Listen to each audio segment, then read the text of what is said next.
এটা আমার গত বছরের আলোচনার একটা নোট। গত বছর যেখানে ছিলাম সেখানে আলোচনার নোট। এই আলোচনার নোটের শেষে আছে এখানে ধর্ষণ নিয়ে কিছু কথা আছে। গত বছর রমজানে এই একই টাইমে, গত রমজানের দ্বিতীয় জুমায় আমি ধর্ষণ নিয়ে কিছু কথা বলেছিলাম। আগে আমি যেখানে ছিলাম মসজিদের দায়িত্বে, সেখানে সেম একই ঘটনা, একই ইস্যু, একই ঘটনা এখনো ঘটছে। নোটটা আমার সামনে আছে, যেহেতু নোট করা আছে সেহেতু আমি এটা আলোচনায় আসছে। গত রমজানে এই সময়ে বগুড়ায় আসিয়া নামে একটা মেয়ে, 8 বছর বয়সের একটা মেয়ে ধর্ষণের শিকার হয়েছে। আপনারা অবশ্যই জানেন। মেয়েটা তার বোনের বাসায় গেছে, তার তালই আরো কি বলে ওই তার বোনের স্বামী, এই 2-3 জন মিলে তাকে ধর্ষণ করেছে। 8 বছরের একটা মেয়ে, একটা কি কল্পনা করেন? 8 বছরের একটা মেয়েকে ধর্ষণ করা হয়েছে। শেষ পর্যন্ত মেয়েটা চিকিৎসাধীন অবস্থায় লাইফ সাপোর্টে হাসপাতালে ইন্তেকাল করছে। এরপরে আমি সেখানে অনেকগুলো পরিসংখ্যান দিয়েছি। অনেক অহরহ ধর্ষণের ঘটনা বাংলাদেশে ঘটে। এই যে গতকালকেরটা পরে 2-3 দিন আগে তজুমুদ্দিনে আমাদের একজন হিন্দু মা, 25 বছর বয়স, একটা সন্তানের মা। সে এই মাকে 3টা কুলাঙ্গার রাত্রেবেলা তুলে নিয়ে ধর্ষণ করেছে। যতটুকু আমি দেখেছি এই 3 জনকে গ্রেফতার করা হয়েছে। গতকালকের ঘটনা, গত সপ্তাহখানেক আগে একটা মেয়েকে বাবার কাছ থেকে তুলে নিয়ে ধর্ষণ করা হয়েছে সংঘবদ্ধভাবে। 15 বছর বয়সের একটা মেয়ে, মেয়ের নাম খুব সম্ভব আয়েশা। মাধবদীর ঘটনা এটা। এবং তার পরিবার যখন বিচারের জন্য চেয়ারম্যান মেম্বারকে জানালো, বিচার পায় নাই। সর্বশেষ ওই দুষ্কৃতিকারীরা, ওই কুলাঙ্গাররা এই ঘটনার ধামাচাপা দেওয়ার জন্য গতকালকে মেয়েটাকে তুলে নিয়ে অপহরণ করে ওই মেয়েটাকে হত্যা করে মেয়েটাকে সরিষা ক্ষেতের মধ্যে ফেলে রেখে তারা চলে গেছে। এই যে একটা ঘটনা, বলবেন হুজুর এখানে বলেন কেন, লাভ কি? আপনার মা বোন আছে কিনা? আমার মা বোন আছে না? আপনার কন্যা সন্তান আছে না? ওই মেয়েটার জায়গায় আপনি আপনার মাকে কল্পনা করেন। ওই হিন্দু মায়ের জায়গায় আপনি আপনার মাকে কল্পনা করেন, আপনার বোনকে কল্পনা করেন। ওই জায়গায় আপনি আপনার কন্যা সন্তানটাকে কল্পনা করেন। তাদের সাথে ঘটনা ঘটেছে, আমাদের মায়েদের সাথে, আমাদের বোনেদের সাথে যে ঘটনা ঘটবে না, গ্যারান্টি কি? কথা বলা উচিত। গ্রেপ্তারি শুধু হয় আমাদের দেশে, যে সরকারই থাকুক, যে দলই থাকুক, শুধু গ্রেপ্তার পর্যন্তই দেখি শেষ। বাংলাদেশে তো এই ধর্ষণের ঘটনাগুলো কেন ঘটে? এগুলো কেন বন্ধ হয় না? বড় কারণ আমাদের দেশে আল্লাহর যে আইন, আল্লাহ প্রদত্ত যে আইন, এই আইন আমাদের দেশে কার্যকর নাই, এজন্য ঘটে। আল্লাহ প্রদত্ত আইন বাদ দেন, দেশে বর্তমান প্রচলিত যে আইন আছে সংবিধানে, এই আইনের বিচারও যদি হয়, বর্তমান সংবিধানের আইন অনুযায়ী ধর্ষকের শাস্তি হচ্ছে মৃত্যুদণ্ড অথবা যাবজ্জীবন কারাদণ্ড। অথচ মৃত্যুদণ্ড তো আমরা জীবনও দেখি নাই। এই ঘটনায়, এই সমস্ত ঘটনায় কারাদণ্ড দেয়া হয় 2 মাস পরে, 4 মাস পরে, 6 মাস পরে সে আরো বড় ধর্ষক হইয়া জেল থেকে বের। এগুলোর বন্ধ করা উচিত। ধর্ষকের কোনো দলীয় পরিচয় নেই, সে যে দলেরই হোক, সে যে ধর্মেরই হোক, সে যাকেই ধর্ষণ করুক, ওই ধর্ষিতা যেই কাতারের লোকই হোক, সংখ্যাগরিষ্ঠ হোক আর সংখ্যালঘু হোক, প্রত্যেকটা মানুষ বিচার পাওয়ার অধিকার রাখে। প্রত্যেকটা মানুষ বিচার পাওয়ার অধিকার রাখে। এজন্য আমি এগুলো বলছি, এজন্য আমাদেরকে এই ব্যাপারে কথা বলতে হবে। প্রত্যেকটা মানুষ যার যার জায়গা থেকে যদি আমরা কথা বলি, আজকে আমার মায়ের সাথে ঘটনা ঘটতে পারে। যদি বিচার না হয়, এই নরপশুরা এমন ভাবে তারা বাড়বে, এরা আমার আপনার মায়েদের বোনেদের উপরে এরকম কালো থাবা দেবে। এজন্য আমরা প্রতিবাদ করব। দ্বিতীয়ত আমাদেরও একটা করণীয় আছে। আমরা যারা ভাই আছি, বাবা আছি, পুরুষ মানুষ আমরা যারা আছি, আমাদেরও করণীয় আছে। আমাদের মাকে, আমাদের বোনকে, আমাদের কন্যা সন্তানকে পর্দায় রাখা উচিত। পর্দা এটা কার বিধান? আওয়াজ দিয়ে বলেন না, পর্দা কার বিধান? আমার আপনার কাছে মনে হতে পারে যে পর্দার বিধানটা অনেক কঠিন, এটা খারাপ, এটা একটা নারীদের উপর জুলুম, নারীদেরকে আটকায় রাখছে। না ভাই, এটাই আমাদের জন্য সেফটি বিধান আল্লাহর পক্ষ থেকে। এজন্য প্রত্যেকে আমরা আমাদের স্ত্রী, আমাদের কন্যা সন্তান, আমাদের বোন, তাদেরকে পর্দায় রাখবো। أما بعد فقد قال الله تعالى في في كلامه المجيد وفي فرقانه الحميد. أعوذ بالله من الشيطان الرجيم. بسم الله الرحمن الرحيم. شهر رمضان الذي أنزل فيه القرآن هدى للناس. وقال تعالى في شان حبيبه ومحبوبه مخبرا وآمرا: إن الله وملائكته يصلون على النبي يا أيها الذين آمنوا صلوا عليه وسلموا تسليما. اللهم صل على سيدنا مولانا محمد وعلى آل سيدنا مولانا محمد محبة الشتى. اللهم صل على سيدنا مولانا محمد وعلى آل سيدنا مولانا محمد. بلغ العلا بكماله كشف الدجى بجماله حسنت جميع خصاله صلوا عليه وآله. আলহামদুলিল্লাহ, শুকরিয়া জ্ঞাপন করছি মহান মনিবের দরবারে, যে মহান মনিব আমাদেরকে পবিত্র জুমার দিনে জুমার সালাত আদায়ের জন্য, পবিত্র রমাদান মাসে পবিত্র জুমার দিনে মসজিদে আগে আগে আসার তৌফিক দান করেছেন। পাশাপাশি আমাদেরকে কোরআন সুন্নাহ থেকে কিছু কথা শোনার তৌফিক দান করছেন। এজন্য আমরা দিল থেকে শুকরিয়া আদায় করছি। সকলে পড়ছি আলহামদুলিল্লাহ। আলহামদুলিল্লাহ।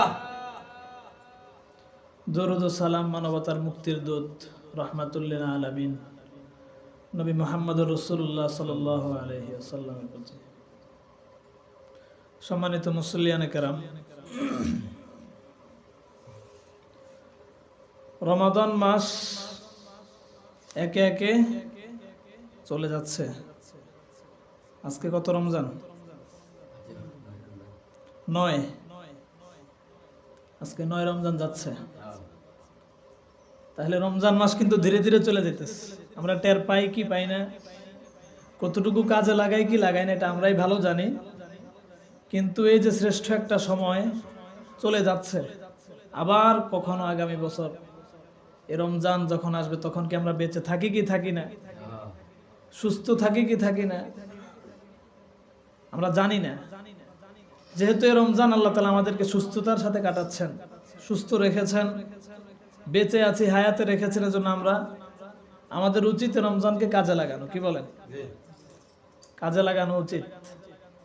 রমজানকে কিভাবে কাজে লাগানো যায়, আজকে আমি যে বিষয়ে আলোচনা করব, আমরা কিভাবে রমজানকে প্রোডাক্টিভ করতে পারি, কাজে লাগাতে পারি, রমজান থেকে আমরা কিভাবে ফায়দা হাসিল করতে পারি, এ বিষয়ে আমি আপনাদের সামনে 5টা, বেশি না 5টা বিষয় কথা বলবো।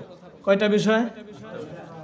যারা আগে আসছেন আপনাদের প্রতি কৃতজ্ঞতা, এবং আগে আসাই উচিত। সপ্তাহের একদিন সাইয়্যিদুল আইয়াম, 7 দিনের মধ্যে শ্রেষ্ঠ দিন, একটা দিন যদি আমরা আগে এসে একটু জুমার দিনে কিছু হাসিল করতে না পারি, তাহলে এটা আমাদের সৌভাগ্যের লক্ষণ না।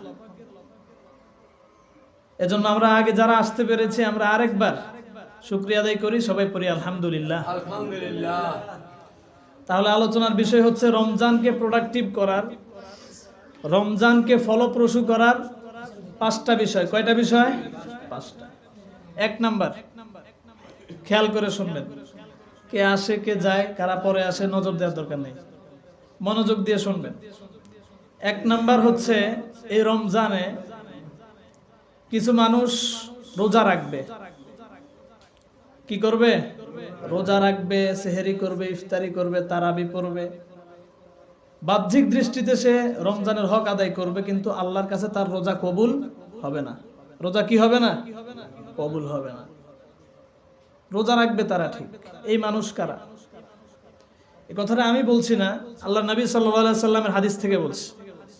ইবনে মাজার মধ্যে একটি হাদিস এসেছে, আল্লাহ নবীর প্রিয় একজন সাহাবী, সবচাইতে বেশি হাদিস যে সাহাবী বর্ণনা করেছেন, হযরত আবু হুরায়রা রাদিয়াল্লাহু আনহু বলছেন, নবী করিম সাল্লাল্লাহু আলাইহি ওয়াসাল্লাম বলেছেন, রুব্বা সাইমিন লাইসা লাহু মিন সিয়ামিহি ইল্লাল জু'। এমন অনেক রোজাদার আছে যাদের রোজা শুধুমাত্র তাদেরকে উপবাসী রাখে। উপবাস থাকা ছাড়া, উপবাসের কষ্ট ছাড়া তাদের কিছু হাসিল হয় না, কোনো সওয়াবও পায় না, আল্লাহর খাতায় তারা রোজাদার হিসেবে উল্লেখ হয় না, শুধুমাত্র তারা ক্ষুধাই থাকে, উপবাসী থাকে। আল্লাহ নবীর কথা।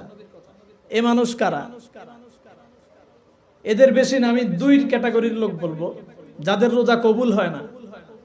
এক নম্বরে আছে ওই সব লোক যারা হারাম ভক্ষণ করে, যারা হারাম খায়। কি খায়? হারাম খায়, হারাম উপার্জন করে, হারাম উপার্জিত টাকা ইফতার করে, সেহেরি করে।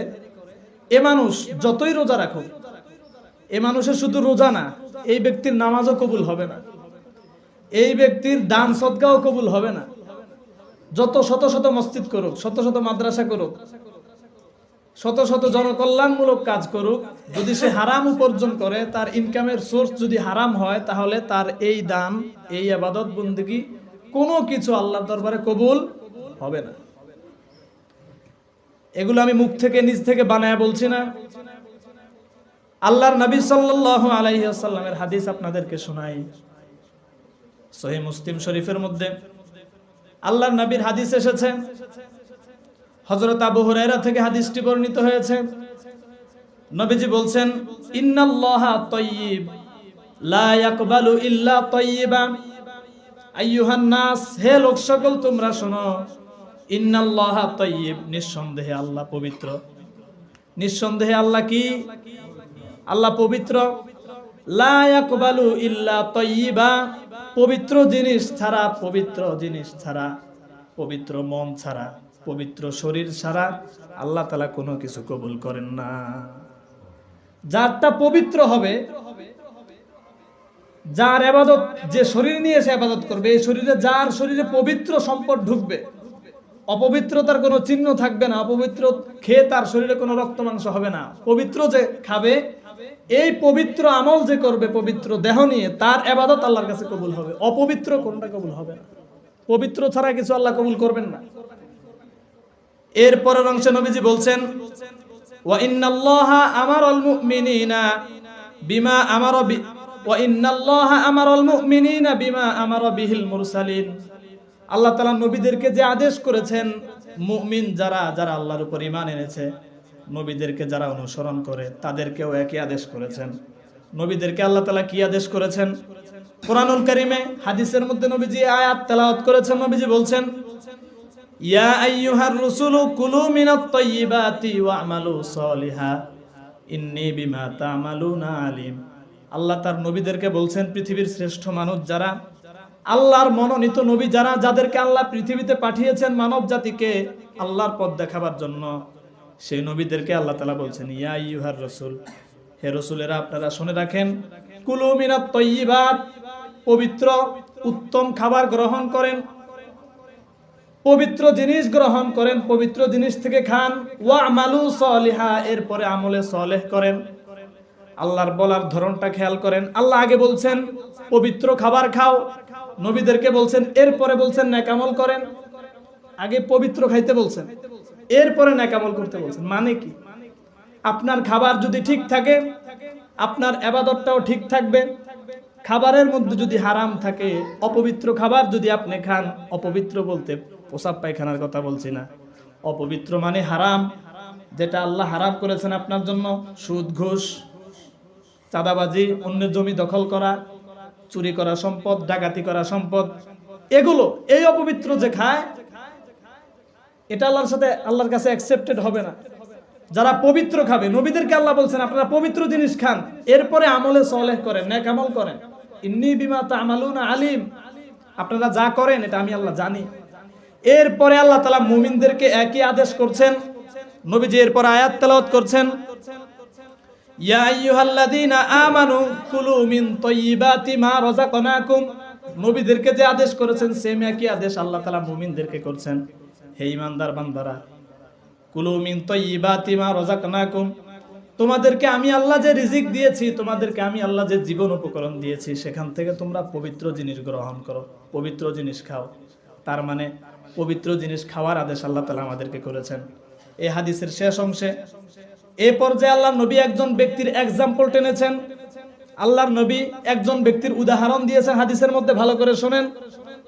আল্লাহর নবী বলছেন, সুম্মা যাকারার রাজুলা ইউতিলুস সাফারা আশআসা আগবারা ইয়ামুদ্দু ইলাইহি ইলাস সামা ইয়ামুদ্দু ইয়াদাইহি ইলাস সামা। নবীজি এক ব্যক্তির কথা বলছেন, এক ব্যক্তির ঘটনা বলছেন যে এক ব্যক্তি সফর করতেছিল, বিশাল লম্বা সফর, অনেক দূরের সফর, সে সফর করে। একটা কথা বলেন, এই তিন ব্যক্তির দোয়া আল্লাহর কাছে সরাসরি কবুল হয়ে যায়। এর মধ্যে এক ব্যক্তি হচ্ছে যে সফরে থাকে, মুসাফির থাকে, তার দোয়া আল্লাহর কাছে কবুল হয়। আল্লাহ নবী যে ব্যক্তির উদাহরণ দিচ্ছেন সে ব্যক্তি সফরে, বিশাল লম্বা সফর। এমন সফর করতে করতে লোকটা ক্লান্ত হয়ে গেছে, তার চেহারায় ধুলো মলিন হয়ে গেছে, মরুভূমিতে সফর করছে লোক, তার চুলগুলো উস্কো খুস্কো হয়ে গেছে, আউলা ঝাউলা হয়ে গেছে।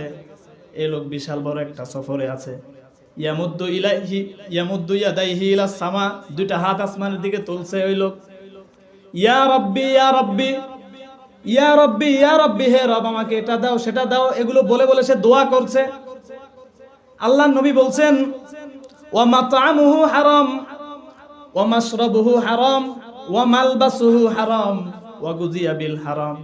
অথচ ওই বান্দার যে মুসাফির দোয়া করছে তার দোয়াটা কবুল হওয়ার কথা, কিন্তু নবীজি বলছেন অথচ ওয়া মাতআমুহু হারাম, সে যেটা খেয়েছে সেটা হারাম, ওয়া মাশরাবুহু হারাম, সে যে পান করেছে সেটাও হারাম, ওয়া মালবাসুহু হারাম, তার গায়ে যে পোশাক আছে এটাও হারাম, হারাম টাকার কেনা পোশাক, ওয়া গুযিয়া বিল হারাম, তার শরীরে যে রক্ত মাংস আছে, রক্ত মাংস আছে, এই রক্ত মাংস হারাম খেয়ে, হারাম পরিধান করে, হারাম পান করে তার শরীরে যে রক্ত মাংস গঠিত হয়েছে ওটাও হারাম।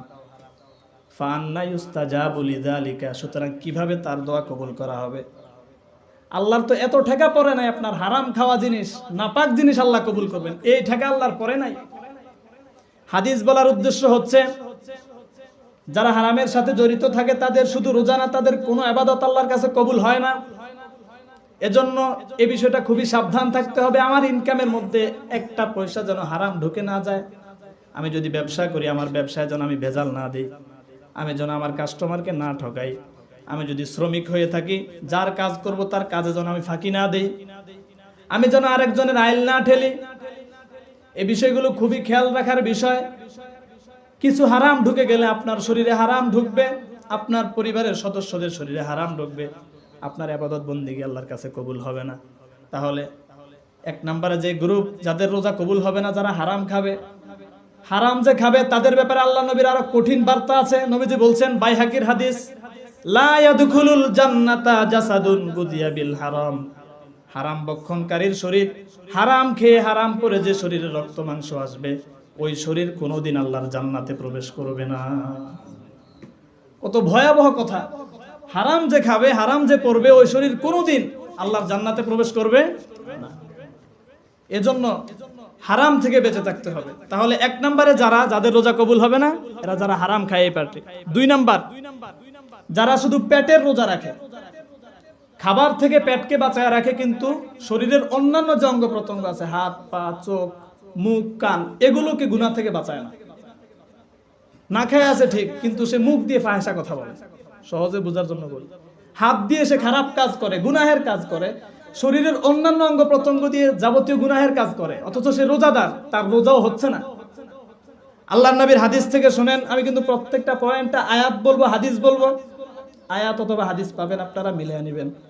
আল্লাহর নবী বলছেন, বাইহাকির মধ্যে হাদিসটি এসেছে, আবু হুরায়রা রাদিয়াল্লাহু আনহু থেকে বর্ণিত, নবীজি বলছেন, লাইসা সিয়ামু মিনাল আকলি ওয়াশ শুরবি, রোজা ওটাকে বলে না, নবীজি বলছেন ওটাকে রোজা বলে না যে দিনের বেলা 12 ঘন্টা 13 ঘন্টা 10 ঘন্টা 12 ঘন্টা না খায়া ছিল, পানাহার থেকে বিরত ছিল, এটাকে রোজা বলে না।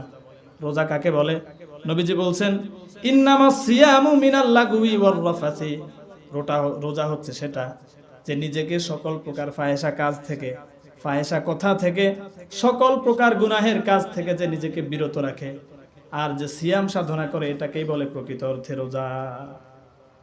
এই রোগে আমরা সবাই আক্রান্ত।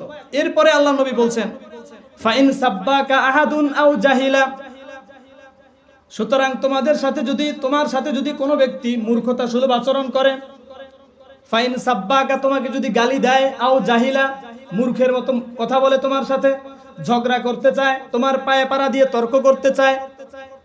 এমন মানুষ আছে না নাই সমাজে?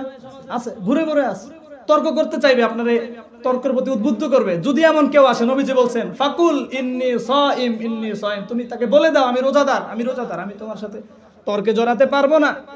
রাজনীতি নিয়ে তর্ক, সমাজের অমুককে নিয়ে তর্ক, অমুক সমাজপতিকে নিয়ে তর্ক, ইমাম সাহেবকে নিয়ে সমালোচনা, গীবত, ঘুরে ঘুরে সমাজে, অথচ এগুলো যে কত ভয়াবহ ব্যাপার, রোজাই হচ্ছে না আপনার। এই বিষয়গুলো থেকে বেঁচে থাকতে হবে।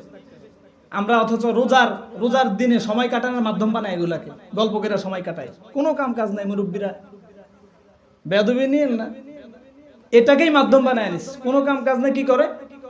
বসে বসে গল্প করে, গীবত করে, আড্ডা মারে, ফাও কথা। আর আমার মতো যুবক, আমার সমবয়সী যারা আছে, তারা কি করে? এই যে ফোন আছে হাতে, সারাক্ষণ ফোনের মধ্যে গান বাজনা, সিনেমা, নাটক, এগুলো দেখে, টাইম পাস করে। না, আপনার রোজাটা হক আদায় করে হচ্ছে না। রমজান এটা হচ্ছে আসসাউমু জুন্নাতুন, রোজা হচ্ছে ঢাল স্বরূপ। আচ্ছা, ঢাল নিয়ে, ঢাল কাকে বলে? যুদ্ধের ময়দানে আরেকজন আমাকে তীর মারছে, আমি ঠেকাচ্ছি ঢাল দিয়ে, এটাকে বলে ঢাল। ঢাল নিয়ে কি কেউ ঘুমায় থাকে নাকি সংগ্রাম করে? সংগ্রাম করে। রোজা হচ্ছে আমার জন্য ঢাল স্বরূপ, এটা নিয়ে আমি গুনাহের সাথে ফাইট করবো। রোজা রাখি, আর রোজা রাখার টাইম পাস করার জন্য আমি গুনাহের কাজকে বেছে নিলাম, হইলো? রোজা হচ্ছে ঢাল স্বরূপ। রমজানকে বলা হয়, রোজার মাসকে বলা হয় মুমিনের ট্রেনিং এর মাস। সারা বছর সে কিভাবে চলবে, এই ট্রেনিং তাকে রমজানে দেয়া হয়।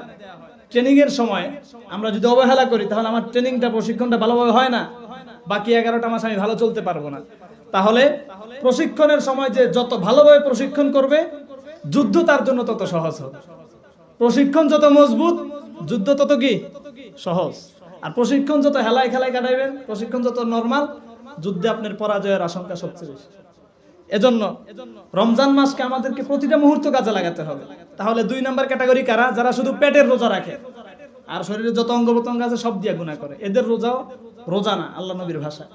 তাহলে আল্লাহ তাআলা আমাদেরকে এই 2 গ্রুপ থেকে বাঁচায় রাখেন। আমিন বললেন না? ঘুমায় যায় না, শুনেন মনোযোগ দিয়ে। বাসায় মা বোনরা যদি, তারা তো শুনে না, তাদেরকে শোনাবেন কি? তাহলে 1 নাম্বার পয়েন্ট আলোচনা করবো 5টা পয়েন্টের উপরে, আগে আসলে আরো ভালো হতো। 1 নাম্বার পয়েন্ট বললাম কি? যাদের রোজা কবুল হবে না। 2 দল, যারা হারাম খায়, যারা রোজা রেখেও ফাহেসা কাজ করে। 2 নাম্বার যে বিষয়ে আলোচনা করব সেটা হচ্ছে রমজান মাসের প্রতিটা মুহূর্তকে কাজে লাগানো। এই মাসে, এই রমজানে কিছু কিছু সময় আছে যে সময়গুলোতে দোয়া কবুল হয়। কি হয়? আমাদের দোয়া, আমার আল্লাহর কাছে আমাদের অনেক চাওয়া পাওয়া আছে কিনা? আছে, ঘুরে ঘুরে আছে। অনেক কিছু আমাদের প্রয়োজন নাই, অনেক সমস্যায় আমরা থাকি।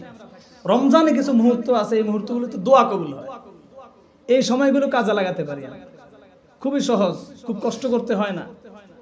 1 নাম্বার দোয়া কবুলের যে সময়, ইফতারের পূর্বক্ষণে। সারাদিন রোজা ছিলেন, সারাদিন আল্লাহর হুকুম পালনার্থে বান্দা রোজা রেখেছে। সন্ধ্যা যখন হয়ে যায়, ইফতারের সময় যখন ঘনিয়ে আসে, বান্দার সামনে 3-4 আইটেমের নাস্তা থাকে, খাবার থাকে, ইফতারি থাকে। বান্দা তখন চাইলেই নিয়ে খেতে পারে। শরবত থাকে, বুট মুড়ি থাকে, পেঁয়াজু থাকে, ফল ফলাদি থাকে, অনেক সুস্বাদু জিনিস বান্দার সামনে থাকে। বান্দা রোজাদার, বান্দা চাইলেই নিয়ে খেতে পারে, বান্দা খায় না। বান্দা কেন খায় না? তার মনের মধ্যে আল্লাহর ভয় আছে, আমি যদি এখন খাই আমার রোজাটা ভেঙে যাবে। বান্দা যদি গোপনেও খায় তাও খেতে পারে, কিন্তু তাও খায় না। কেন খায় না? আল্লাহ তো দেখছেন। আল্লাহর ভয়ে বান্দা খায় না। সামনে খাবার থাকার পরেও, পেটে ক্ষুধা থাকার পরেও বান্দা খায় না। এই যে একটা দৃশ্য, এই দৃশ্যটা আল্লাহর সামনে অনেক পছন্দনীয় দৃশ্য, যে বান্দা আমার ভয়ে খাচ্ছে না, বান্দা চাইলেই খেতে পারে। এই সময়টাতে কোনো বান্দা যদি আল্লাহর কাছে দুহাত তুলে দোয়া করে, আল্লাহ আমার এই প্রয়োজন সেই প্রয়োজন, তুমি আমার প্রয়োজনগুলো পূরণ করে দাও, আল্লাহ তাআলা তখন বান্দার সেই দোয়াটা ফিরিয়ে দিতে পারেন না। এই সময়টাতে আমাদের দোয়া করা উচিত। সারাদিন বান্দা রোজা, ইফতার সামনে নিয়ে বান্দা যখন দোয়া করে, আল্লাহ তাআলা এটা ফিরিয়ে দেন না। এজন্য ইফতারের পূর্বক্ষণে আমরা দোয়া করব। হাত তুলে দোয়া করার সিচুয়েশন, পরিবেশ যদি না থাকে, মনে মনে দোয়া করতে পারি। হাত তুলে দোয়া করলেও যে আল্লাহ শোনেন, মনে মনে দোয়া করলেও আল্লাহ শোনেন কিনা। এজন্য আমরা ইফতারের পূর্ব সময় হাত তুলে দোয়া করতে না পারলে অন্তত মনে মনে দোয়া করবো, আল্লাহ আমার গুনাহ মাফ করো, বাবা মা দুনিয়া থেকে চলে গেছে তাদেরকে মাফ করো, যাবতীয় যে প্রয়োজনগুলো আছে এগুলো আল্লাহর কাছে আমরা বলবো। কয়েকটা সময় বলবো দোয়া কবুলের। 2 নাম্বার আরেকটা সময় হচ্ছে প্রত্যেক আজান এবং একামতের মাঝখানে। এটা শুধু রমজানের জন্য খাস না, সারা বছরই এই টাইমে দোয়া কবুল হয়। আল্লাহ নবী সাল্লাল্লাহু আলাইহি ওয়াসাল্লাম হাদিসের মধ্যে বলেছেন, লা ইউরাদ্দু দুআউ বাইনাল আযানি ওয়াল ইকামাতি। আজান এবং একামতের মাঝখানে যে দোয়া করা হয়, ওই দোয়াটা ফিরিয়ে দেওয়া হয় না, ওটা কবুল করা হয়। আজান হয়েছে, একামত হবে, মাঝখানে 10-15 মিনিট সময়, এই সময়টা মসজিদে এসে সামনে বসে বসে গল্প করে কাটায়া দেই, মসজিদে আসলে মসজিদে বসে গল্প করে কাটায়া দেই। অথচ চাইলেই বান্দা এই সময় আল্লাহর কাছে দোয়া করতে পারে, সময়টা কাজে লাগাতে পারে, এই দোয়া ফেরত দেয়া হয় না। 3 নাম্বার আরেকটা সময় দোয়া কবুল হয়, সেটা হচ্ছে সেজদার মধ্যে। নামাজের মধ্যে বান্দা যখন সেজদায় যায়, হাদিসের মধ্যে এসেছে, আবু হুরায়রা থেকে বর্ণিত, নবী করিম সাল্লাল্লাহু আলাইহি ওয়াসাল্লাম বলছেন, আকরাবু মা ইয়াকুনুল আবদু মির রাব্বিহি ওয়া হুয়া সাজিদুন ফাকসিরুদ দুআ। নবীজি বলছেন, বান্দা যখন সিজদায় চলে যায়, বান্দা যখন সিজদায় থাকে, তখন বান্দা তার রবের সবচেয়ে বেশি নিকটে চলে যায়। সিজদায় গেলে বান্দা আল্লাহর সবচেয়ে কাছে চলে যায়। আপনি আপনার এমপি সাহেবের কাছে যাইতে পারলেন, কোনো একদিন কোনো এক চান্সে এমপি সাহেবের কাছে গেছেন, 2-4 মিনিট তার কাছে বসার সুযোগ হইল, আপনি আপনার প্রয়োজনটা তুলে ধরবেন। এমপি সাহেব, আমার এলাকায় এটা প্রয়োজন, ধরবেন কিনা? আমার মাদ্রাসার জন্য এটা প্রয়োজন, কারণ আপনি তখন এমপির সবচেয়ে কাছে গেছেন। এখন যেটা চেয়ে নেওয়া যায় তার কাছ থেকে, এমপি সাহেব যদি রাষ্ট্রপ্রধানের কাছে যাইতে পারে, মাননীয় রাষ্ট্রপ্রধান, আমার এটা প্রয়োজন, আমার আসনে এটা প্রয়োজন, এটা লাগবে, সেটা লাগবে, একটা হাসপাতাল লাগবে, একটা স্কুল লাগবে, কলেজ লাগবে, সে চায়। তখন বান্দা যখন সিজদায় যায়, আল্লাহর সবচাইতে নিকটে চলে যায়। নবীজি বলছেন, ফাকসিরুদ দুআ, তখন তোমরা বেশি বেশি দোয়া করো। সুবহানাল্লাহ। এই সময়টাতে আমরা সিজদায় গিয়ে আমরা শুধু সুবহান রাব্বিয়াল আলা 2-3 বার বইলা কোন রকম গুরুত্বপূর্ণ মানে কাজ থাকে তো আমাদের, সুযোগ হয় না আল্লাহর কাছে গিয়ে বসার, সময় দেওয়ার, একটু কথা বলার, আল্লাহর কাছে কিছু চাওয়ার সুযোগ আমাদের হয় না। অথচ আল্লাহ নবীর ব্যাপারে হাদিসের মধ্যে এসেছে, নবীজি প্রায় নামাজে সিজদার মধ্যে আল্লাহর কাছে চাইতেন। আবু হুরায়রা থেকে বর্ণিত, তিনি বলছেন, কানা ইয়াকুলু ফি সুজুদিহি, আল্লাহর নবী সাল্লাল্লাহু আলাইহি সাল্লাম প্রায় সব সিজদার মধ্যে এই দোয়াটা করতেন, আল্লাহুম্মা গফিরলি যামবি কুল্লাহু দিক্কাহু ওয়া জিল্লাহু ওয়া আউওয়ালাহু ওয়া আখিরাহু ওয়া আলানিয়াতাহু ওয়া সিররাহু। আল্লাহর নবী প্রায় সিজদার মধ্যে এই দোয়াটা পড়তেন। এই দোয়াটার অর্থ কি? আল্লাহুম্মা গফিরলি যামবি কুল্লাহ, আয় আল্লাহ, আমি যত গুনাহ করেছি, আমার দ্বারা যত গুনাহ হয়েছে, আমার সব গুনাহ আপনি মাফ করে দেন। দিক্কাহু ওয়া জিল্লাহু, আমার অনেক বেশি যদি কোনো গুনাহ থাকে সেটাও মাফ করেন। আল্লাহর নবীর কোনো গুনাহ ছিল না, নবীরা নিষ্পাপ মাসুম, তারপরেও আল্লাহর নবী দোয়া করতেন, আমি যদি অনেক বেশি গুনাহ করে ফেলি সেটাও মাফ করেন, অল্প কোনো গুনাহ যদি আমার থাকে সেটাও মাফ করে দেন। আউওয়ালাহু ওয়া আখিরাহু, শুরুর জীবনে কোনো গুনাহ যদি করি সেটাও মাফ করেন, শেষে যদি কোনো গুনাহ হয়ে যায় সেটাও মাফ করেন। ওয়া আলানিয়াতাহু ওয়া সিররাহু, প্রকাশ্যে যদি কোনো গুনাহ হয়ে যায় সেটাও মাফ করেন, গোপনে যদি কোনো গুনাহ হয়ে যাও সেটাও মাফ করেন। এই দোয়াটা আল্লাহর নবী সিজদায় পড়তেন। আপনি একটু আমার সাথে একবার বলেন, আল্লাহুম্মা গফিরলি যামবি কুল্লাহু দিক্কাহু ওয়া জিল্লাহু আউওয়ালাহু ওয়া আখিরাহু ওয়া আলানিয়াতাহু ওয়া সিররাহু। এই দোয়াটা আমরা মুখস্থ করে নেব। সিজদায় গেলে আমরা চাইবো, নফল নামাজে সিজদায় দোয়া করা যায়, আপনার মাতৃভাষায় দোয়া করতে পারেন, সিজদায় দোয়া করবেন। সিজদায় গেলে বান্দা আল্লাহর সবচেয়ে নিকটে চলে যায়। 4 নাম্বার আরেকটা সময় দোয়া কবুল হয়, শেষ রাতে তাহাজ্জুদের সময়। আল্লাহ তাআলা তখন শেষ আসমানে, নিচের আসমানে চলে আসেন, এসে বান্দাকে ডাকতে থাকেন, কার কি লাগবে চাও। সারা বছর আমাদের শেষ রাতে ওঠার সুযোগ হয় না। রমজানে যেহেতু আমরা সেহরি খাই, শেষ রাতে আমরা উঠি, এই সময়টা কি আমরা কাজে লাগাই না। শুধু সেহরি খাই শেষ না, একটু আগে উঠবেন, 10 মিনিট 5 মিনিট উঠে উজু ইস্তেঞ্জা করে 2 রাকাত নামাজ পড়বেন, আল্লাহর কাছে চাইবেন। এই চাওয়াগুলো কবুল হয়, এগুলো আল্লাহ ফিরিয়ে দেন না। এখন বলবেন হুজুর জীবনে কত দোয়াই তো করলাম, কোন দোয়া তো আল্লাহ কবুল করলো না, কই অনেক কিছুই তো পাইলাম না। এরকম একটা অভিযোগ সরাসরি না করলে মনে মনে অনেকে প্রশ্ন করে, হুজুর অনেক দোয়াই তো কবুল হয় না, এরকম একটা খটকা মনের মধ্যে আছে কিনা? আছে। বুঝানোর জন্য আমি সহজে বলি, দোয়া কবুলের কয়েকটা ধরন আছে। হাদিসে 3 পদ্ধতিতে আল্লাহ দোয়া কবুল করেন। কিছু দোয়া আল্লাহ তাআলা সাথে সাথে কবুল করেন, কিছু দোয়া আল্লাহ তাআলা একটু দেরিতে কবুল করেন, কিছু দোয়া আল্লাহ কবুল করেন না, ওটার বিনিময়ে আল্লাহ পরে দেন। কেন? বুঝানোর জন্য একটা উদাহরণ। কোন এক মা বাড়িতে মেহমান আসছে, মেহমান আসার পরে ওই মা পিঠা বানাইছে। মেহমান আসলে পিঠা লাটা বানায় কিনা? ঘরে মিষ্টি আনা হয়েছে, আপেল আনা হয়েছে, অথবা পিঠা বানাইছে। পিঠা বানানোর পরে ঘরের সব মানুষ পিঠা খায়, মেহমানরা সবাই পিঠা খায়। ওই ঘরে একটা ছোট্ট বাচ্চা আছে, অবুঝ বাচ্চা। ওই বাচ্চা পিঠা পিঠা করে কান্না করে, মা তাকে পিঠা খেতে দেয় না। সবাই পিঠা খাচ্ছে, মা খাচ্ছে, বাবা খাচ্ছে, সবাই খাচ্ছে, কিন্তু ওই বাচ্চাটা কান্না করে, তাকে মা পিঠা দেয় না। পাশের একজন জিজ্ঞেস করলো, পাশের ঘরের একজন জিজ্ঞেস করলো, কি ব্যাপার ও বোন, তুমি তাকে কেন পিঠা দাও না? বাচ্চাটা কান্না করতেছে, কেন দাও না, কারণ কি? মা তখন ওই ব্যক্তিকে, ওই বোনকে জবাব দেয়, আসলে তুমি তো জানো না, আমার যে বাচ্চা তার আজকে 3 দিন পেটে সমস্যা হয়েছে, পাতলা পায়খানা হচ্ছে। এখন তারা যদি আমি পিঠা খাওয়াই, পাতলা পায়খানা বাড়বে না কমবে? বুঝুন নাই? তারা যদি মিষ্টি খাওয়ানো হয়, পাতলা পায়খানা বাড়বে না কমবে? বাড়বে। তাকে যদি আপেল খাওয়ানো হয়, ফল ফলাদি খাওয়ানো হয়, পাতলা পায়খানা বাড়বে না কমবে? বাড়বে। এজন্য মা তাকে দেয় না, তার জন্য ফ্রিজে রেখে দেয়, পরবর্তীতে দেয়, তার জন্য পরে কখনো পিঠা বানায়া দেয়। আমরা আল্লাহর কাছে কান্নাকাটি করি, চাই আল্লাহ আমাদেরকে এটা দাও, সেটা দাও, আমার এটা প্রয়োজন, সেটা প্রয়োজন। সব সময় আল্লাহ তাআলা দেন না, কারণ আল্লাহ তাআলা জানেন বান্দার জন্য এটা এখন দিলে ভালো হবে না, পরে দিলে ভালো হবে। আল্লাহ জানেন, আমি জানি না। সন্তানের যে পাতলা পায়খানা, পিঠা খেলে তার ক্ষতি হবে এটা সে বুঝে না, এজন্য চায় বান্দার জন্য কোন জিনিসটা দিলে বান্দার জন্য ভালো হবে।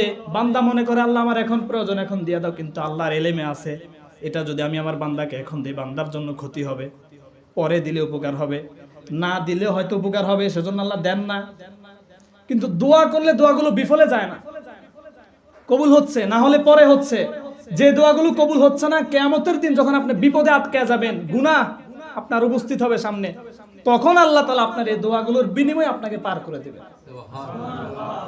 তাহলে দোয়া কখনো বিফলে যায় না।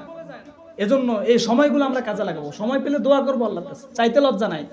মান লাম ইয়াসআলিল্লাহ ইয়াগদাবা আলাইহি, যে ব্যক্তি আল্লাহর কাছে দোয়া করে না, আল্লাহর কাছে চায় না, সওয়াল করে না, আল্লাহ তার উপর রাগান্বিত হন, আল্লাহ রাগ করেন তার উপর। এজন্য আমরা আল্লাহর কাছে বেশি বেশি দোয়া করি।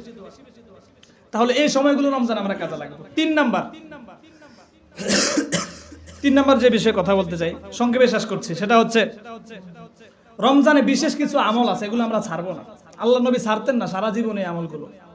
একটা হচ্ছে প্রতিদিন ইস্তেগফার করা, নবীজির সারা জীবনের আমল। নবীজি দৈনিক 70 থেকে 100 বার, 100-এরও বেশি বার আল্লাহ নবী ইস্তেগফার করতেন। ইস্তেগফারের অনেক ফজিলত আছে, কয়েক ঘন্টা লাগবে বলতে। এজন্য আমরা প্রতিদিন ইস্তেগফার করব। যে আল্লাহর কাছে ইস্তেগফার করে সে আল্লাহর প্রিয় হয়ে যায়, আল্লাহর ওলি হয়ে যায়। এজন্য আমরা প্রতিদিন সব সময় ফাহিশা কথা না বলে, সময় নষ্ট না করে ইস্তেগফার করব। আরেকটা আমল আমরা করব, সেটা হচ্ছে প্রতিদিন অন্তত একজন রোজাদারকে আমরা ইফতারি করাবো। হাদিসে আল্লাহ নবী বলেছেন যে কোনো ব্যক্তি যদি একজন রোজাদারকে ইফতার করায়, ওই লোক রোজা রাখা যে সব পেল, আপনি ইফতার করায় সেই সব পাইলেন। একটা খেজুর দিয়ে হোক, এক গ্লাস শরবত দিয়ে হোক, ইফতারি করান।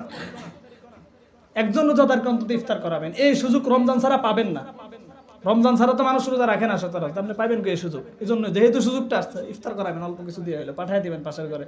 গরিব দুঃখী যদি কেউ থাকে, গরিব দুঃখী নেই, এমনি আমার প্রতিবেশী, তাকেও পাঠিয়ে দিবেন, ইফতার করাবেন। মানুষকে খাওয়ানো অনেক ভালো কাজ। দুইটা আমল, ইস্তেগফার আর মানুষকে ইফতারি করানো। আর কিছু আমল রমজানে কয়েকটা আমল আল্লাহ নবী ছাড়তেন না। এর মধ্যে একটা হচ্ছে, হাদিস বলি সরাসরি, কানা রাসূলুল্লাহ সাল্লাল্লাহু আলাইহি ওয়াসাল্লাম আজওয়াদান নাসি বিল খায়রি ওয়া কানা আজওয়াদু মা ইয়াকুনু ফি শাহরি রমাদান। মানুষদের মধ্যে সবচেয়ে বেশি দান করতেন আল্লাহর নবী সাল্লাল্লাহু আলাইহি ওয়াসাল্লাম। সুবহানাল্লাহ। আল্লাহর নবী মানুষের মধ্যে সবচেয়ে বড় দানশীল ছিলেন। ওয়া কানা আজওয়াদু মা ইয়াকুনু ফি শাহরি রমাদান। আর যখন রমজান মাস আসতো, তখন আল্লাহর নবীর এই দানের মাত্রা আরো বেশি বেড়ে যেত। কেমন বাড়তো? হাদিসের শেষ অংশে বর্ণনাকারী বলছেন, তিনি উপমা দিচ্ছেন যে আজওয়াদা বিল খায়রি মিনার রিহিল মুরসালা, প্রবাহমান বাতাসের মতো আল্লাহ নবী দান করতেন। এত বেশি পরিমাণে দান করতেন আল্লাহ নবী রমজান মাসে। তাহলে আমরা দানের আমল আমাদের মধ্যে নাই, আমরা দান করতে চাই না, কিপটামি করি। দানের ওয়াজ করতে পারি, দান করতে পারি না। ওয়াজ শুনতেও ভাল লাগে, দান করতে ভাল লাগে না আমাদের। এজন্য রমজানে প্রতিদিন দান করুন, প্রতিদিন 1/70। এই সুযোগ তো রমজান ছাড়া পাবেন না আপনি। প্রতিদিন 20 টাকা, 10 টাকা, 5 টাকা, 2 টাকা হোক, ধারাবাহিকতা ঠিক রাখবেন। আদাল্লু আলাল খায়রি আহাব্বুল আমালি ইলাল্লাহি আদওয়ামুহা ওয়া ইন কাল্লা।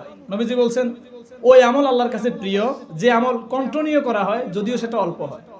তাহলে দান করব আমরা। আরেকটা আমল আল্লাহর নবী রমজানে ছাড়তেন না। এই হাদিসের মধ্যে এসেছে, ওয়া কানা জিবরিলু ইয়ালকাহু ফি কুল্লি লাইলাতিন মিন রমাদানা ফায়ুদারিসুহুল কুরআন। প্রতি রাতে, রমজানের প্রতি রাতে জিবরাইল নবীর কাছে আসতেন। ফায়ুদারিসুহুল কুরআন, নবীজি জিবরাইলকে কোরআন তেলাওয়াত করে শোনাতেন, জিবরাইল নবীকে শোনাতেন, মুদারাসা করতেন, একজন আরেকজনকে শোনাতেন। এই মাস কোরআন নাজিলের মাস, স্বয়ং আল্লাহর নবী এই আমল করতেন। এই মাসের এত সম্মান কেন? বছরের শ্রেষ্ঠ মাস কেন? শাহরু রমাদান আল্লাযী উনজিলা ফীহিল কোরআন। কারণ হচ্ছে এই মাসে কোরআন নাজিল হয়েছে। কোরআন যদি রমজান মাসে নাজিল না হতো, অন্য কোন মাসে নাজিল হতো, সেই মাসের মর্যাদা বেড়ে যেত, রমজানের মর্যাদা বাড়তো না। এজন্য রমজানকে কাজে লাগানোর জন্য আমরা কোরআন তেলাওয়াতের যে আমল, এই আমল আমরা ছাড়বো না। রমজানে আল্লাহ নবী আরেকটা আমল ছাড়েন নাই। আল্লাহ নবী প্রতি রমজানের রোজা ফরজ হওয়ার পর থেকে আল্লাহ নবীর মৃত্যু পর্যন্ত যতগুলো রমজান পেয়েছেন, সবগুলো রমজানে আল্লাহ নবী আমল করেছেন। সরাসরি হাদিস বলছে, বুখারী মুসলিমের হাদিস, আন আব্দুল্লাহ ইবনে উমর রাদিয়াল্লাহু আনহুমা ক্বালা, আব্দুল্লাহ ইবনে উমর রাদিয়াল্লাহু আনহু বলছেন, আল্লাহর নবী সাল্লাল্লাহু আলাইহি ওয়াসাল্লামের ব্যাপারে তিনি বলছেন, কানা রাসূলুল্লাহ সাল্লাল্লাহু আলাইহি ওয়াসাল্লাম ইয়াতাকিফুল আশরাল আওয়াখির মিন রমাদানা হাত্তা তাওয়াফাহুল্লাহ। আল্লাহর নবী সাল্লাল্লাহু আলাইহি ওয়াসাল্লাম রমজানের রোজা ফরজ হওয়ার পর থেকে ইন্তেকালের আগ পর্যন্ত যতগুলো রমজান পেয়েছেন, প্রতি রমজানে আল্লাহর নবী ইতিকাফ করেছে। কি করেছেন? আমাদের এখানে এমন মানুষ আছে বয়স 50, 60 বছরে, 50 বছরে সে 50টা 60টা রমজান পেয়েছে। অবুজকাল বাদ দিলে সে কমসে কম 30 থেকে 40টা রমজান পেয়েছে। এই 30-40 রমজানের মধ্যে তার একটা রমজান ইতিকাফ করার সুযোগ হয় নাই।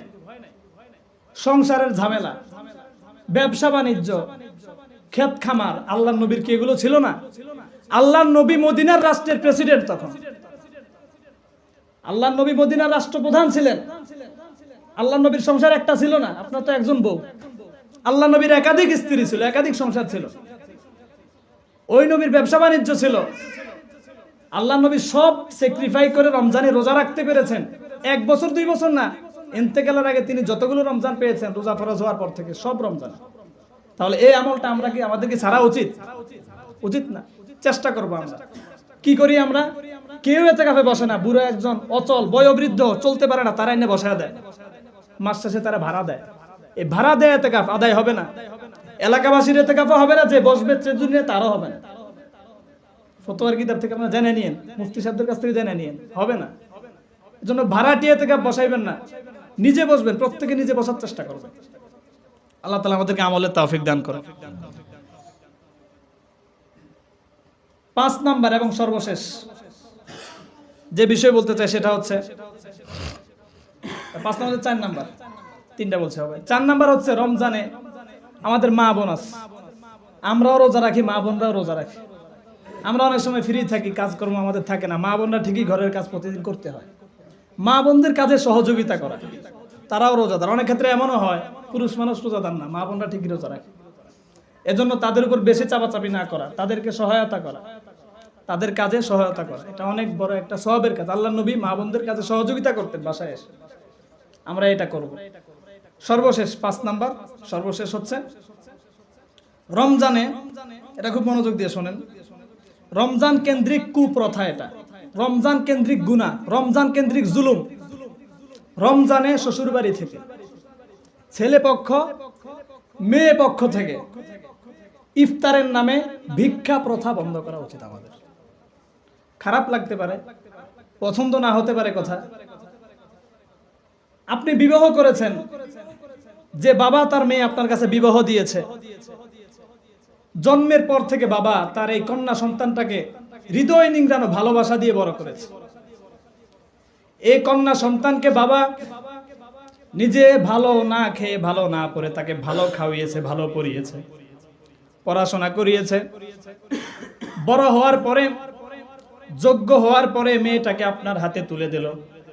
বাবা পড়াশোনা করাইছে, ওই মেয়ে এসে আপনার সন্তানের পড়াশোনা করায়, আপনার সন্তানের দেখাশোনা করে। বাবার সংসারে কাজ শিখেছে, বাবার খেয়েছে পড়েছে, কিন্তু ওই মেয়ে বড় হয়ে আপনার ঘরে এসে আপনার সংসার দেখাশোনা করে। ওই বাবা তার মেয়েটাকেই তো আপনাকে দিয়ে দিল। এরপরে আবার রমজান মাসে ইফতারে না ভিক্ষা নিতে হবে কেন? আপনার লজ্জা থাকা উচিত, শরম লাগা উচিত। এগুলো যৌতুকের মধ্যেই পড়ে। বলবেন হুজুর খুশিতে দেয়, কি দেয়? খুশিতে দেয়। হুজুর আমরা তো চাই না, খুশিতে দেয় না, ঠেকায় পড়ে দেয়। ওই তো বলতে পারে না, ইফতারি না দিলে আপনি তার মেয়ের উপর নির্যাতন করবেন, খোসায় কথা বলবেন, সেজন্য দেয়। খুশিতে দেয় না মিয়া, খুশিতে শুধু তারাই দিবে, আপনি দেন না কেন খুশিতে? আপনি কয়দিন টাকা বাড়িতে খুশিতে পাঠাইছেন? এজন্য লজ্জা যদি আমাদের থাকে, আমি একটু শক্ত ভাষায় বলি, লজ্জা যদি আমাদের থাকে তাহলে এই ভিক্ষা, এটা ভিক্ষা, জোর করে ভিক্ষা, চাঁদাবাজি, এটা বন্ধ করা উচিত আমাদের। যুবক ভাইরা যারা আছে, যারা বিয়ে শাদী করছে, নিবেন আপনারা? কেউ আওয়াজ দেন, আওয়াজ দেন। নিবেন কেউ আপনারা? নিবেন না, নিষেধ করে দিবেন সরাসরি। বলবেন কি?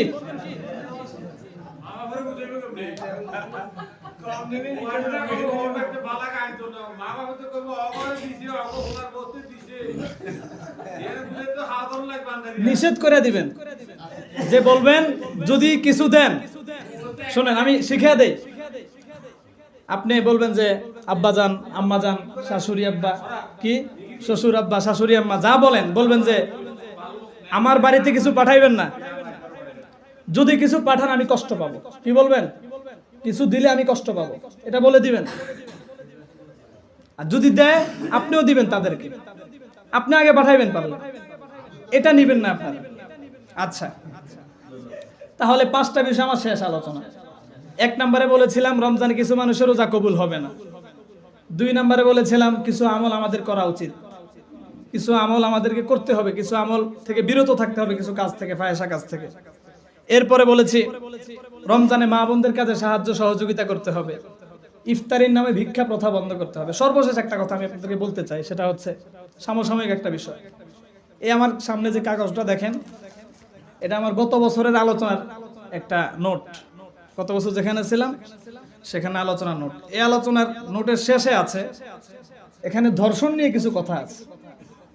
গত বছর রমজানে এই একই টাইমে, গত রমজানের 2য় জুমায় আমি ধর্ষণ নিয়ে কিছু কথা বলেছিলাম। আগে আমি যেখানে ছিলাম মসজিদের দায়িত্বে, সেখানে সেম একই ঘটনা, একই ইস্যু, একই ঘটনা এখনো ঘটছে। নোটটা আমার সামনে আছে, যেহেতু নোট করা আছে সেহেতু আমি এটা আলোচনায় আসছে। গত রমজানে এই সময়ে বগুড়ায় আসিয়া নামে একটা মেয়ে 8 বছর বয়সের একটা মেয়ে ধর্ষণের শিকার হয়েছে। আপনারা অবশ্যই জানেন। মেয়েটা তার বোনের বাসায় গেছে, তার তালই আরো কি বলে ওই তার বোনের স্বামী, এই 2-3 জন মিলে তাকে ধর্ষণ করেছে। 8 বছরের একটা মেয়ে, আপনি কি কল্পনা করেন? 8 বছরের একটা মেয়েকে ধর্ষণ করা হয়েছে। শেষ পর্যন্ত মেয়েটা চিকিৎসাধীন অবস্থায় লাইফ সাপোর্টে হাসপাতালে ইন্তেকাল করছে। এরপরে আমি সেখানে অনেকগুলো পরিসংখ্যান দিয়েছি। অনেক অহরহ ধর্ষণের ঘটনা বাংলাদেশে ঘটে। এই যে গতকালকেরটা পরে 2-3 দিন আগে তজুমুদ্দিনে আমাদের একজন হিন্দু মা, 25 বছর বয়স, একটা সন্তানের মা সে। এই মাকে 3টা কুলাঙ্গার রাত্রেবেলা তুলে নিয়ে ধর্ষণ করেছে। যতটুকু আমি দেখেছি এই 3 জনকে গ্রেফতার করা হয়েছে। গতকালকের ঘটনা, গত সপ্তাহখানেক আগে একটা মেয়েকে বাবার কাছ থেকে তুলে নিয়ে ধর্ষণ করা হয়েছে সংঘবদ্ধভাবে। 15 বছর বয়সের একটা মেয়ে, মেয়ের নাম খুব সম্ভব আয়েশা। মাধবদীর ঘটনা এটা। এবং তার পরিবার যখন বিচারের জন্য চেয়ারম্যান মেম্বারকে জানালো, বিচার পায় নাই। সর্বশেষ ওই দুষ্কৃতিকারীরা, ওই কুলাঙ্গাররা এই ঘটনার ধামাচাপা দেওয়ার জন্য গতকালকে মেয়েটাকে তুলে নিয়ে অপহরণ করে ওই মেয়েটাকে হত্যা করে মেয়েটাকে সরিষা ক্ষেতের মধ্যে ফেলে রেখে তারা চলে গেছে। এই যে একটা ঘটনা, বলবেন হুজুর এখানে বলেন কেন, লাভ কি? আপনার মা বোন আছে কিনা? আমার মা বোন আছে না? আপনার কন্যা সন্তান আছে না? ওই মেয়েটার জায়গায় আপনি আপনার মাকে কল্পনা করেন। ওই হিন্দু মায়ের জায়গায় আপনি আপনার মাকে কল্পনা করেন, আপনার বোনকে কল্পনা করেন। ওই জায়গায় আপনি আপনার কন্যা সন্তানটাকে কল্পনা করেন। তাদের সাথে ঘটনা ঘটেছে, আমাদের মায়েদের সাথে, আমাদের বোনেদের সাথে যে ঘটনা ঘটবে না, গ্যারান্টি কি? কথা বলা উচিত। গ্রেপ্তারি শুধু হয় আমাদের দেশে, যে সরকারই থাকুক, যে দলই থাকুক, শুধু গ্রেপ্তার পর্যন্তই দেখি শেষ। বাংলাদেশে তো এই ধর্ষণের ঘটনাগুলো কেন ঘটে, এগুলো কেন বন্ধ হয় না? বড় কারণ আমাদের দেশে আল্লাহর যে আইন, আল্লাহ প্রদত্ত যে আইন, এই আইন আমাদের দেশে কার্যকর নাই, এজন্য ঘটে। আল্লাহ প্রদত্ত আইন বাদ দেন, দেশে বর্তমান প্রচলিত যে আইন আছে সংবিধানে, এই আইনের বিচারও যদি হয়, বর্তমান সংবিধানের আইন অনুযায়ী ধর্ষকের শাস্তি হচ্ছে মৃত্যুদণ্ড অথবা যাবজ্জীবন কারাদণ্ড। অথচ মৃত্যুদণ্ড তো আমরা জীবনও দেখি নাই। এই ঘটনায়, এই সমস্ত ঘটনায় কারাদণ্ড দেয়া হয় 2 মাস পরে, 4 মাস পরে, 6 মাস পরে সে আরো বড় ধর্ষক হইয়া জেল থেকে বের। এগুলোর বন্ধ করা উচিত। ধর্ষকের কোনো দলীয় পরিচয় নেই, সে যে দলেরই হোক, সে যে ধর্মেরই হোক, সে যাকেই ধর্ষণ করুক, ওই ধর্ষিতা যেই কাতারের লোকই হোক, সংখ্যাগরিষ্ঠ হোক আর সংখ্যালঘু হোক, প্রত্যেকটা মানুষ বিচার পাওয়ার অধিকার রাখে। প্রত্যেকটা মানুষ বিচার পাওয়ার অধিকার রাখে। এজন্য আমি এগুলো বলছি, এজন্য আমাদেরকে এ ব্যাপারে কথা বলতে হবে। প্রত্যেকটা মানুষ যার যার জায়গা থেকে যদি আমরা কথা বলি, আজকে আমার মায়ের সাথে ঘটনা ঘটতে পারে। যদি বিচার না হয়, এই নরপশুরা এমন ভাবে তারা বাড়বে, এরা আমার আপনার মায়েদের বোনেদের উপরে এরকম কালো থাবা দেবে। এজন্য আমরা প্রতিবাদ করব। দ্বিতীয়ত আমাদেরও একটা করণীয় আছে। আমরা যারা ভাই আছি, বাবা আছি, পুরুষ মানুষ আমরা যারা আছি, আমাদেরও করণীয় আছে। আমাদের মাকে, আমাদের বোনকে, আমাদের কন্যা সন্তানকে পর্দায় রাখা উচিত। পর্দা এটা কার বিধান? আওয়াজ দিয়ে বলেন না, পর্দা কার বিধান?